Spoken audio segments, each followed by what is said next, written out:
Assalamualaikum warahmatullahi wabarakatuh.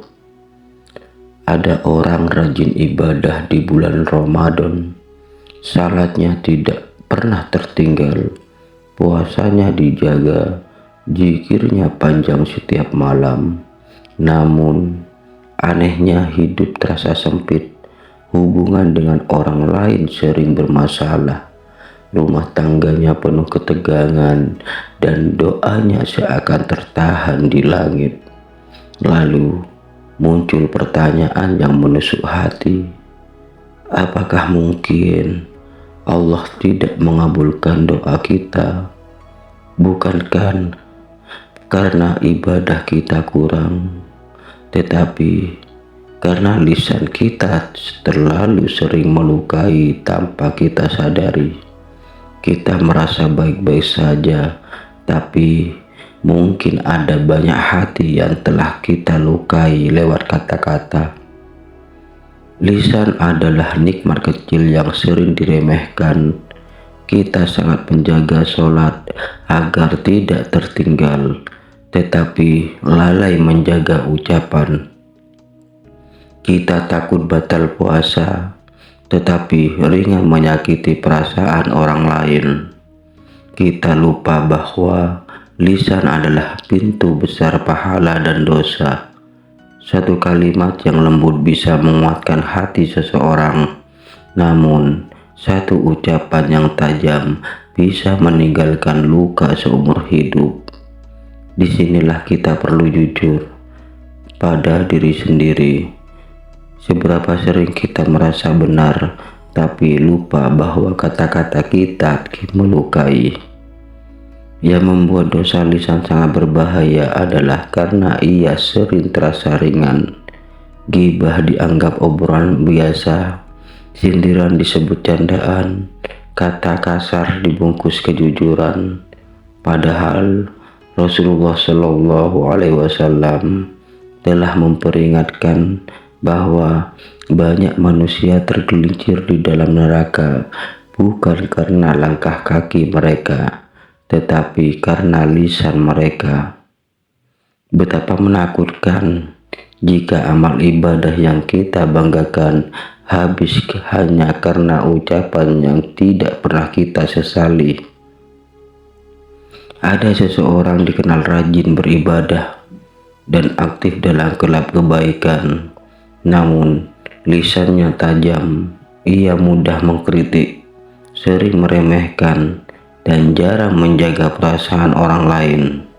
Tanpa sadar, banyak hati yang terluka, hubungannya dengan keluarga menjadi renggang, teman-teman mulai menjauh, dan rumah tangganya dipenuhi kesalahpahaman. Hingga suatu hari ia sadar, bukan ibadahnya yang kurang, melainkan lisannya yang terlalu sering melukai tanpa ia sadari. Inilah penyakit sosial yang semakin meluas. Media sosial dipenuhi komentar tajam dan saling menjatuhkan. Rumah tangga dipenuhi kata-kata kasar yang melukai pasangan. Persaudaraan hancur karena ucapan yang tidak dijaga.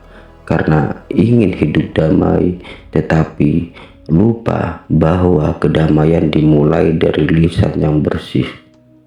Kita ingin doa dikabulkan, tapi masih ringan menyakiti manusia lain. Perubahan besar sering dimulai dari keputusan kecil. Menjaga lisan. Ketika seseorang memilih diam daripada menyakiti, memilih lembut daripada kasar, hidupnya mulai berubah. Hubungannya membaik, konflik berkurang, dan hati menjadi lebih ringan. Banyak orang merasakan bahwa saat lisan dijaga, doanya lebih khusyuk dan hidupnya lebih tenang. Inilah bukti bahwa akhlak bukan hanya pelengkap ibadah, tetapi inti dari ibadah itu sendiri. Jika selama ini lisan kita sering menyakiti, jangan putus asa. Allah Maha Pengampun. Taubat tidak hanya dari dosa besar, tetapi juga dari ucapan yang melukai. Setiap hari adalah kesempatan untuk memperbaiki diri Hari ini kita bisa memilih untuk berbicara dengan hikmat atau diam dengan pahala. Berikut ini adalah zikir yang sering kita sepelekan di seumur hidup. Mari kita berzikir bersama. Allahumma hdini li ahsanil al-khalaq li ahsani yahdi li ahsani ya illa anta. Allahumma hdini li ahsanil akhlaq la yahdi li ahsaniha illa anta. Allahumma hdini li ahsanil akhlaq. Ya Allah, ampunilah dosa lisan kami. Jika kata-kata kami pernah melukai, lembutkan hati orang-orang yang tersakiti. Jadikan lisan kami di zikir, bukan sumber dosa. Jadikan ucapan kami di jalan kebaikan, bukan sebab kebiasaan. Amin, amin ya rabbal alamin.